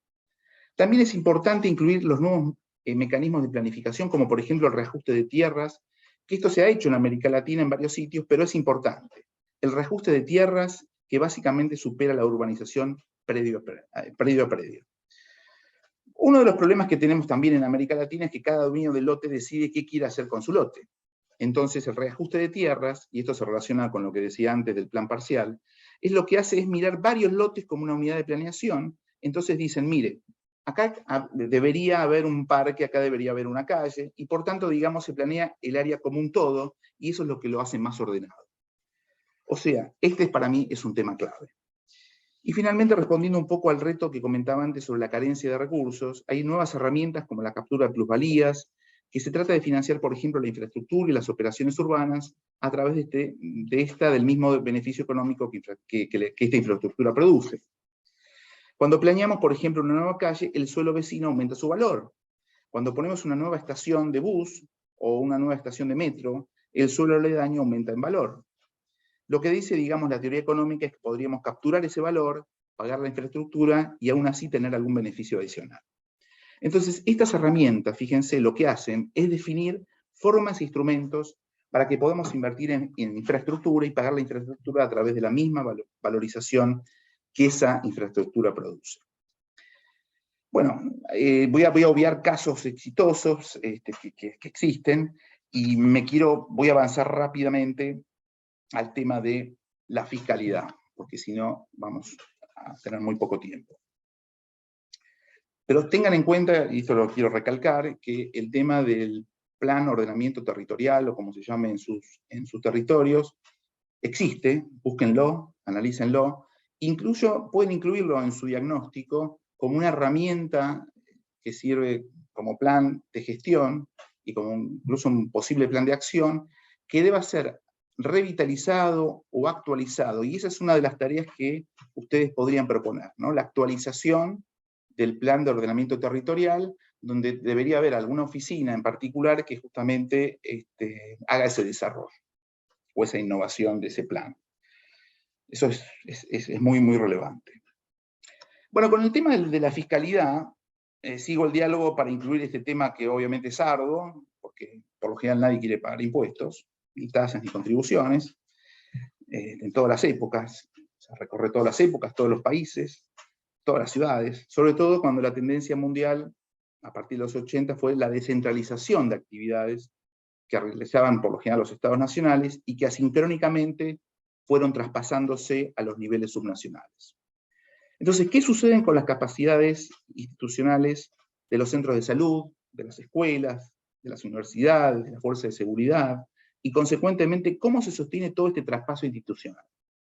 Antes que nada, voy a darles un principio que debemos tener en cuenta en América Latina, ¿no? Es la idea de que tenemos que reconvertir nuestro sistema recaudatorio en instrumento de desarrollo. Porque recaudar por sí solo no basta.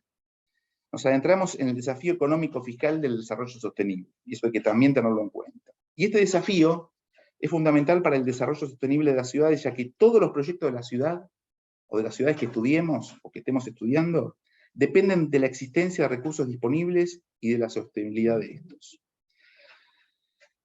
Bueno, como no puedo pasar el video, y Nair me dijo, a ver si lo puedo pasar, pero yo lo que les pido es ver si se puede, si se escucha. Si no se escucha, me avisan, y lo paro, y lo dejo lo dejan ahí después en la plataforma para que ustedes lo vean.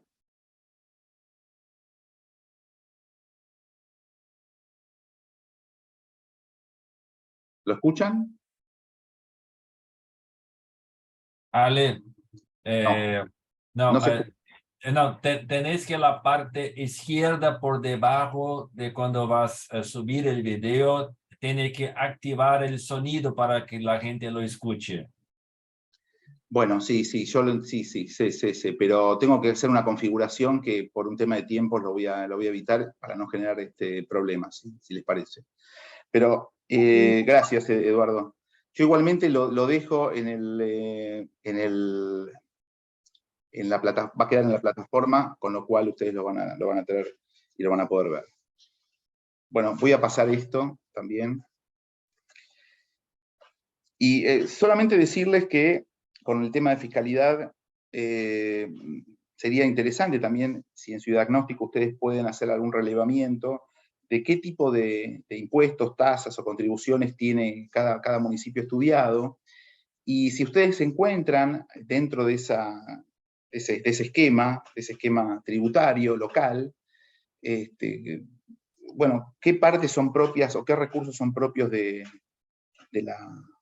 la ciudad, cuáles son los recursos que se coparticipan o que vienen del nivel superior, o el nivel regional, o el nivel provincial, el nivel estadual, el nivel estatal, el nivel federal, bueno, dependerá el país de que se trate, y ustedes puedan quizá, si es pertinente, y si ustedes creen que tiene que ser pertinente, incluirlos en su diagnóstico, como una oportunidad, como una amenaza, como un aspecto a mejorar, ¿no? O como algo que funciona bien, ¿no? Pero sería interesante si ustedes lo pueden analizar e incluirlos en su diagnóstico.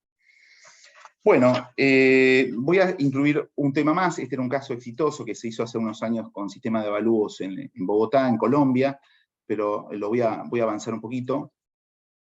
Y voy a avanzar al último tema que me toca, que tiene que ver con asociaciones público-privadas, que también es otro tema que en algunos países, no sé si en las ciudades, en la ciudad de Buenos Aires existe esta ley de asociaciones público-privadas, no sé en cada una de sus ciudades si esto está incluido en la normatividad de sus ciudades elegidas, pero también es un tema interesante que esto va amarrado, va atado a los actores estratégicos que forman parte de las ciudades para incorporarlos tanto en la planeación estratégica, tanto en la gobernanza, como habló Tomás, el profesor Tomás.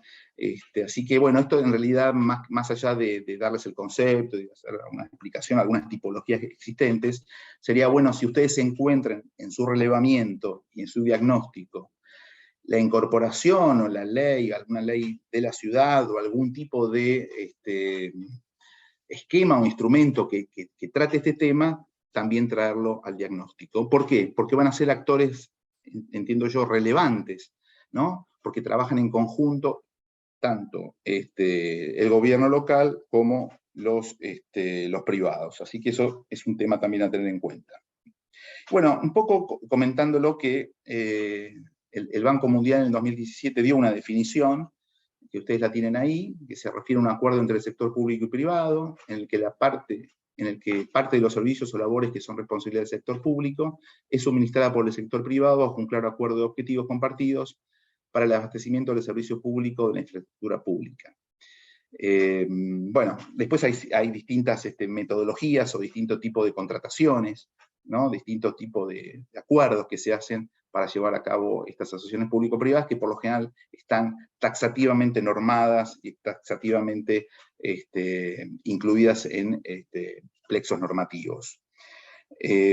Algunas modalidades de asociaciones público-privadas que pudimos mapear tienen que ver con concesiones, ¿no? Estas son las más conocidas, las concesiones portuarias, aeroportuarias, las carreteras autofinanciadas o con pago de usuarios, los proyectos de provisión de infraestructura más servicios, por ejemplo, el ejemplo de recintos penitenciarios, hospitalarios, educacionales y edificaciones públicas en general, los proyectos de prestación de servicios con compartición de riesgos, por ejemplo, el mantenimiento de carreteras por estándares de servicio, o peajes sombra, los llamados en inglés shadow tool, o que exigen desarrollo de infraestructura para su prestación.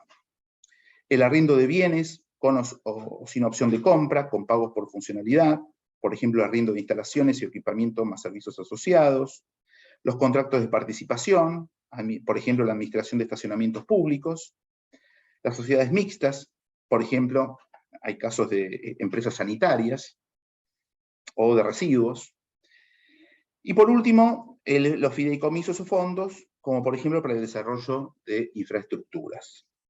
Bueno, esto es un poco lo que les quería mencionar. Acá les dejo un cuadro de, fíjense que ustedes que los países que tienen ley de asociación público-privada, ¿no? Creo que están acá la mayoría de los países que participan también en este curso, excepto España, que no está acá, porque esto está dentro de lo que es Latinoamérica y el Caribe. Pero bueno, ustedes lo pueden relevar. En este caso son leyes nacionales, no leyes de la ciudad. Si ustedes tienen, por eso, alguna ley de la ciudad que se refiera o haga referencia a asociaciones público-privadas, sería bueno que la incorporen en su trabajo. Así que bueno, también les dejo muchas gracias por su atención. Disculpen la cantidad de información que he incluido acá. Bueno, me quedé corto además. Así que bueno, dejo de compartir la pantalla y le paso la palabra, no sé si a Eduardo o a Leonel, que nos está ayudando en esta clase. Ahora creo que Leonel ahora asume. Muchas gracias. Muchísimas gracias a los docentes por la presentación del día de hoy. Tenemos varias preguntas que quisiéramos dejarle a ustedes, docentes, para que puedan dar respuesta, pero les recordamos a los participantes que pueden continuar haciendo sus preguntas a través del chat correspondiente o mediante la opción levantar la mano y le daremos el acceso al micrófono para que puedan formularlo. La primera pregunta es de Raúl Pulido de Venezuela. ¿Cuál es la fórmula o metodología para lograr una buena interacción entre los diferentes entes de gobierno local, regional y nacional cuando existe entre ellos diferencias importantes en la visión de la ciudad donde confluyen sus competencias? Adelante, profesores. Eduardo, no sé si querés participar en esta pregunta. Sí, yo puedo contestar. Bien, gracias a Raúl Pulido. Es una pregunta en realidad muy relevante porque tiene que ver con relaciones intragubernamentales y relaciones intergubernamentales. Bueno, yo creo que, por supuesto, eso es un tema que involucra política y por lo tanto poder, distintas visiones, pero yo creo que lo más importante ahí es manejar que haya como algunas arenas o foros, institucionalidades donde los distintos actores intergubernamentales pueden tomar asiento de tiempo en tiempo para hacer sus construcción de acuerdos, de gangas, de negociaciones, para hacer la construcción a lo largo del tiempo de visiones comunes a ser implementada en la ciudad. No creo que exista otro camino, porque en la ausencia de determinados foros de cooperación intergubernamental, eso incrementa la probabilidad de que el gobierno nacional venga a intentar imponer por arriba de los gobiernos subnacionales decisiones centralizadas que en general nada tiene que ver con la realidad del local. Entonces, básicamente, yo creo que el camino es las experiencias donde hay foros institucionalizados muestran que este es el mejor camino para lidiar con temas que tienen que ver con los distintos niveles de gobierno, pero que lo concreto interfieren en la gestión de la ciudad. Muchas gracias, profesor.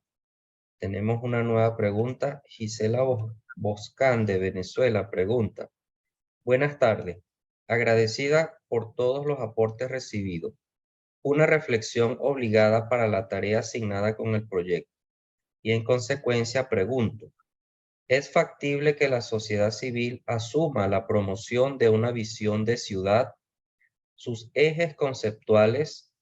Esto porque existen diferencias notables con el gobierno local. Pienso que para la ciudad de Barquisimeto, en Venezuela, hace falta un articulador y una gestión invisible que genere confianza, compromiso y corresponsabilidad.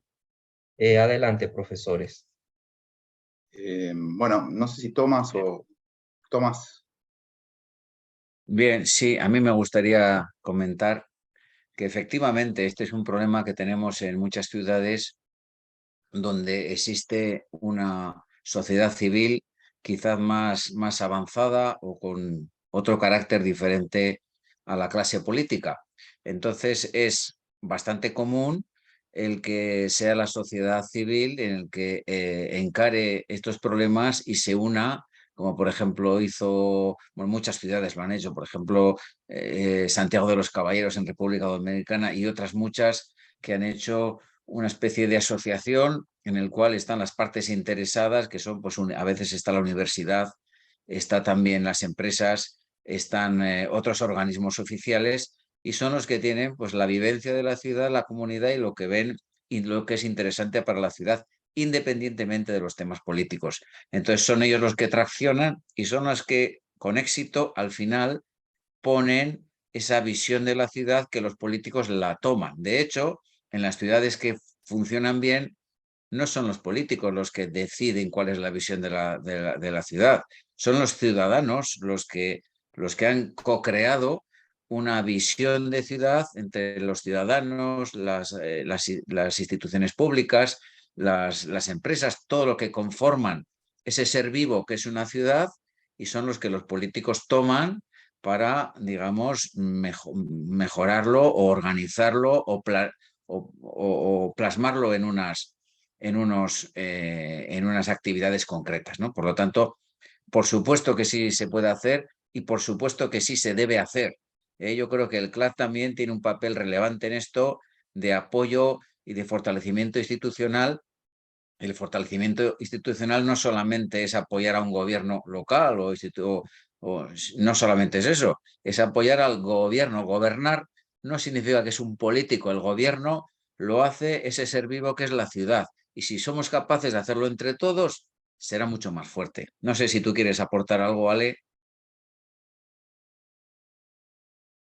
No Sí, se sí, te estoy oye. muteado. Sí, sí, ahora sí. Sí. Sí, no, muy completo, muy completo. Coincido que los marcos institucionales son una fórmula interesante para, o sea, crear un marco institucional donde se comparta entre gobierno y sociedad civil relevante o o comprometida, digamos, con lo local, digamos, con el área de pertenencia o de sus intereses, para justamente construir esa visión compartida, ¿no?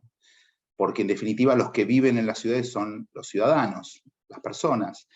E incluso el alcalde vive en la ciudad, con lo cual el alcalde también está, creo yo, interesado en que la ciudad funcione. Y además, si el alcalde hace mal las cosas, no lo van a volver a elegir, y tampoco quizás lo elijan o si no tiene, digamos, próxima elección, o no va a ser reemplazado por su mismo o su propio partido, con lo cual me parece que la función de la institucionalidad o de la creación de marcos institucionales hacen que justamente estas cosas no se diriman por una cuestión solamente político-partidaria, sino que esto tenga una continuidad en el tiempo más allá de la cuestión político-partidaria, ¿no? Que sean políticas de Estado, ¿no? Entonces, que esa visión compartida sea construida a partir de la creación de un marco institucional. Yo creo que esa podría ser una de las maneras de corregir estas diferencias, estos gaps que surgen entre lo que hace un gobierno local y lo que espera, lo que esperan sus ciudadanos o sus habitantes, ¿no? Así que esa sería un poco la complementación de lo que dijo Tomás, que bueno, estamos de acuerdo. Lo que quería, si puedo contar alguna cosa más, Leonel, si me das la palabra. Adelante. Algunas cuestiones quizás son más novedades o cuestiones para corregir algunas cuestiones que Tomás algo insinuó, y yo quiero recalcar. Yo creo que es una oportunidad interesante para tanto los que están acá presentes hoy en esta videoconferencia, más los que no están. Yo creo que tenemos la oportunidad de poder generar muchas herramientas solamente de conocimiento de nuestro territorio y poder dar propuestas muy interesantes e innovadoras a los gobiernos locales. Y el CLAD es como sostén de esta actividad, y nosotros como acompañantes de ustedes en esta aventura, podemos ayudarlos. Por eso creo que esto es un sistema virtuoso, ¿no? Un engranaje virtuoso que tiene que seguir funcionando, y por eso un poco la continuidad de ustedes, tanto en los foros, como en las preguntas, como en las tareas que un poco están asignadas clase por clase, ¿no?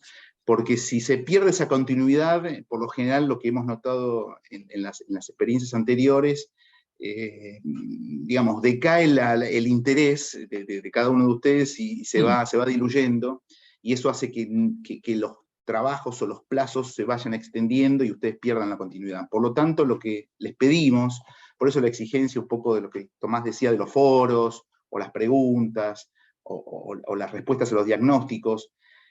Si el diagnóstico está incompleto, bueno, siempre es mejorable, con lo cual la idea es que lo presenten, o el trabajo que les queda ahora de la visión de ciudad, ustedes lo presenten, o sea, hagan la investigación, estudienlo obviamente, pero no se queden con no presentarlo, porque además de estar en falta, se les va a diluir mucho después la cuestión del seguimiento. Y a nosotros también se nos desordena un poco nuestro trabajo, ¿no? Que es del acompañamiento.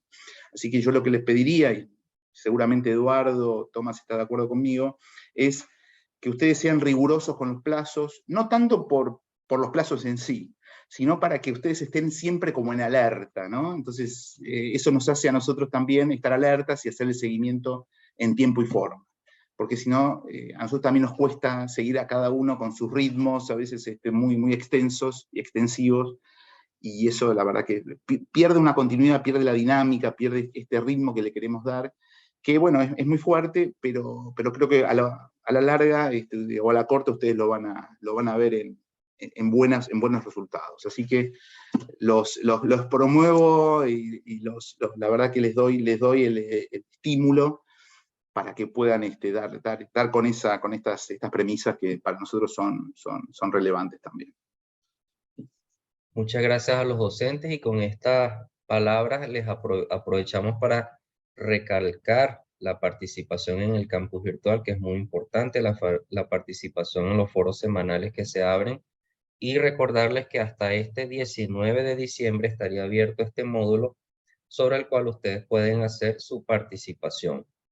Con este comentario quisiera abrir el micrófono de Alicia Zavala, quien tiene la mano levantada. Alicia, vamos a habilitar tu micrófono. Adelante, por favor. Buenos días. Les saluda Alicia Zavala desde Ecuador. No te vemos, Alicia. Estoy con problemas en el internet, perdónenme. No sé si me escuchan. Sí, perfecto, perdón. Sí, Sí. perfectamente. Alicia, Sí, muchas adelante. gracias. Estoy conectada desde el celular, por eso no se me despliega la imagen. No hay problema. Quería, bueno, agradecer por la conferencia, los contenidos son muy interesantes. A la par que en realidad quería también expresar mi sentimiento de profunda tristeza que tengo debido a que he pasado unas 2 semanas con un problema respiratorio muy complejo que recién me estoy intentando incorporar a las actividades. Recibí un correo de parte de ustedes indicándome que tenía que realizar las actividades que yo sé que tengo que realizarlas y lo estoy haciendo con mucha alegría realmente porque me interesa mucho el tema. Solamente que con mi salud me he visto muy perjudicada en mis actividades. Realmente he pasado en cama prácticamente 2 semanas y recién estoy queriendo reactivarme. Entonces, quería no disculparme porque no he hecho el trabajo, sino presentar esta excusa formal por este problema de salud, pero indicar que quiero continuar, que por favor me den esa oportunidad. Sí, bueno, ahí Leonel seguramente va a tomar nota. Sé que pasó con otras, porque recibí algún correo, algún mensaje de alguna otra persona que también estaba padeciendo, en este caso el COVID, y también tuvo problemas de salud parecidas a la tuya, Alicia, así que bueno, me imagino que Leonel informará y veremos la posibilidad de que ustedes puedan retomar y reanudar con más salud, además, el trabajo, ¿no? O sea, ansiamos, sí, la idea es que todos los que están participando terminen su trabajo de la mejor manera. Y bueno, y surgen Muchas estos... gracias. Agradezco profundamente. Por favor. Y bueno, y pronta esta- recuperación, Alicia. Gracias. Igualmente. Muchísimas gracias. Tomaremos las consideraciones correspondientes, Alicia. En este momento tenemos la mano levantada de Fernando Luzárraga. Fernando, vamos a habilitar tu micrófono.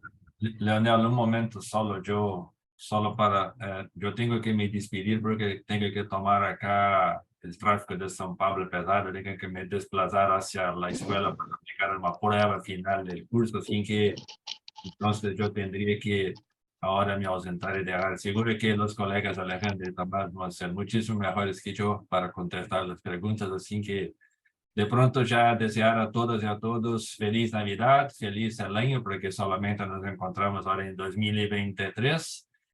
Pero bueno, acá estamos para les ayudar en lo que fuera necesario. Bien, les dejo un saludo muy fraternal, pero en definitiva tengo que salirme. Y después, chicos, estamos en contacto. Bien. Eduardo Gracias. no va a ver Eduardo no va a ver el partido de Argentina contra Croacia. No puedo, porque entonces acá cambiamos.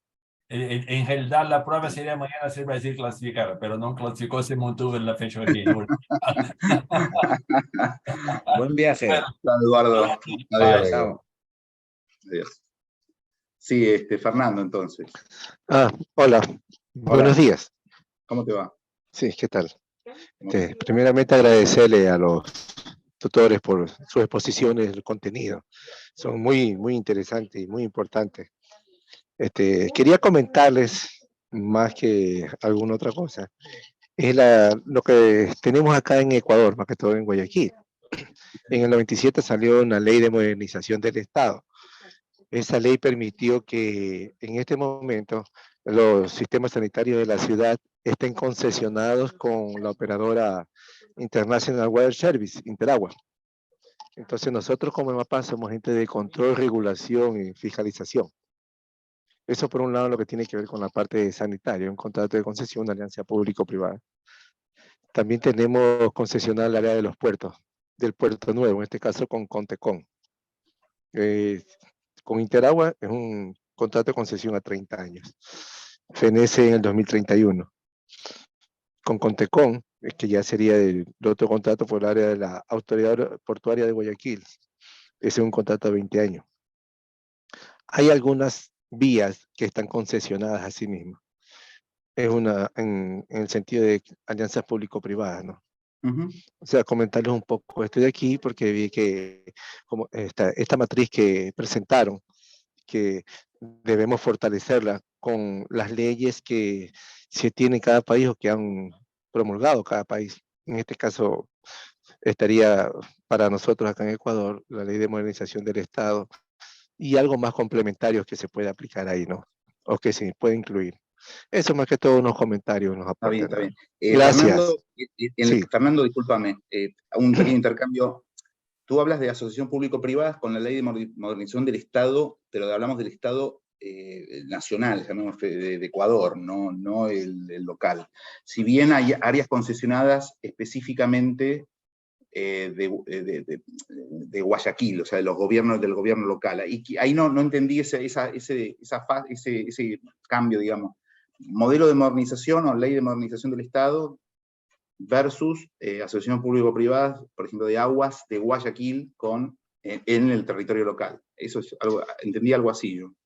Sí, la ley de modernización del Estado es justamente a nivel nacional para todos, Okay. pero eso permitió para que el municipio pueda concesionar los sistemas sanitarios de la ciudad.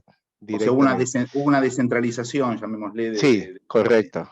Okay. Específicamente fue una descentralización. Eso está en la ley, específicamente. Sí, incluso hay un código orgánico de administración territorial y descentralización. Ese código rige para las prefecturas, municipios y juntas parroquiales. En el pasado, estos niveles eran manejados o se manejaban mediante leyes.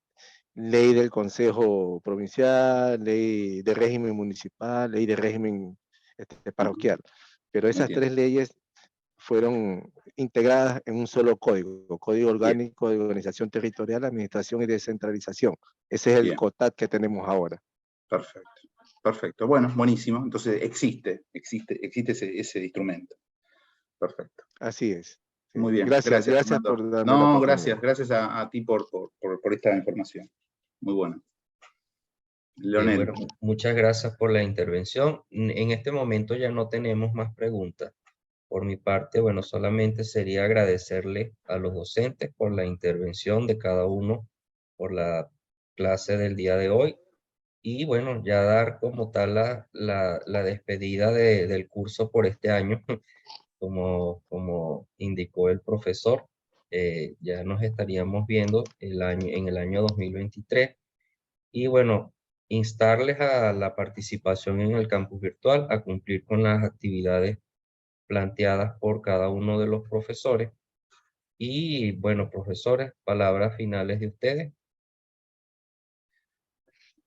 Bien. Bueno, adelante, Pues Tomás. mire, a mí me gustaría, como ha dicho el profesor Eduardo Green, primero desearle felices fiestas. Segundo, desearles que su proyecto triunfe el año que viene. Y para eso, aprovéchense de este curso. Aprovéchense de la ayuda que les podemos dar para que su proyecto lo vean esas terceras personas que lo van a juzgar, lo vean técnicamente competente, para que ustedes puedan hacer esa estrategia de triunfo, de encontrar recursos y de que al final cumpla. Porque hay muchos proyectos en el mundo, pocos llegan realmente a materializarse. Y nuestro papel es estar aquí para ayudarles. Por eso les deseo que el año que viene sus proyectos se hagan realidad y que nosotros podamos colaborar en que eso sea así. Y le paso la palabra a Alejandro Green. Y que solamente sigue una cosa, agradecerle al CLAD también que hace un seguimiento. Tengan ustedes en cuenta que después de que ustedes presenten el proyecto y termine este curso, el CLAD hace un seguimiento. Y eso también es importante, robustece la fortaleza institucional de su actividad. Habrá terceros que lo miren y dirán, el CLAD está detrás, lo ha bendecido, ha dicho que está bien, que es interesante, etcétera. Eso es importante, aprovechense de ellos. Y gracias también a todo el personal de CLAD, a todos los que no se ven, que están detrás ahí, a usted, que está aquí, a Leonel, a Nair, a Nelson y a todos los que están detrás. Muchas gracias. Perdón, Paso la Leonel, palabra. Alicia levantó la palabra, levantó la mano, perdón. Ahí está Nair, apareció Está Nair Nair. acá. Muy bien, Nair. La vimos en Sucre, Nair, hace unos 2 semanas. Alicia. Alicia, puedes hablar. Sí, perdón, no se me activó ya está medio loquillo mi celular. No, reiterar mi situación de continuar, desearles un lindo año nuevo y que todos los deseos de su corazón se cumplan, paz y bendiciones en la familia. Gracias, Alicia. Gracias. Bueno, yo me sumo a lo de Tomás, no quiero agregar nada más porque estuvo muy completo, muy bien. Muchas felicidades.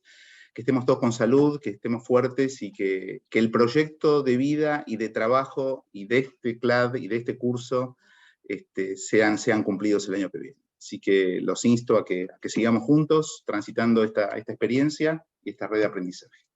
Que tengan muy buenos días cada uno en su ciudad. Hasta luego. Gracias, chao. Chao, Tomás. Centro Chao. Latinoamericano Chao, chao. de Administración para el Desarrollo CLAD es un organismo público e internacional de carácter intergubernamental. Su creación en 1972 fue respaldada por la Asamblea General de las Naciones Unidas con la idea de establecer una entidad regional que tuviera como eje de su actividad la modernización de las administraciones públicas, un factor estratégico en el proceso de desarrollo económico y social. Actualmente, el ministro de Administración Pública de la República Dominicana, Darío Castillo Lugo, es el presidente del Consejo Directivo del CLAD. El Centro Latinoamericano de Administración para el Desarrollo, CLAD, es un organismo internacional cuyo objetivo esencial es mejorar el servicio público que las administraciones iberoamericanas prestan a los ciudadanos. Con este fin, trabajamos en el CLAD cada día desde 1972. Centro Latinoamericano de Administración para el Desarrollo CLAD, por la reforma, modernización e innovación del Estado y la administración pública.